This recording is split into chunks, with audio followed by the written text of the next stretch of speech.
first portion of this video will deal with the assembly of the Curl ID gauge. The post is fixed to the gauge plate with two 1/4 20 by 3/4 socket head cap screws using a 3/16 Allen wrench. The probe housing is attached to the post using two 632 by 1/2 socket head cap screws and a 7/64 Allen wrench. The probe housing should be positioned vertically, perpendicular to the base plate. Next we'll deal with the assembly of the probe.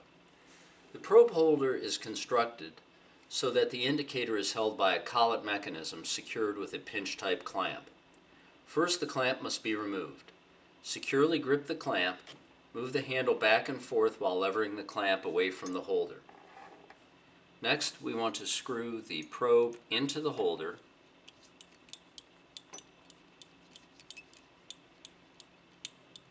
and then snug with two SW7 wrenches.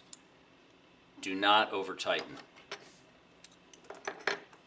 Insert the assembly into the probe housing. We now want to reinstall the pinch type clamp so that the thumb screw is closest forward instead of towards the back.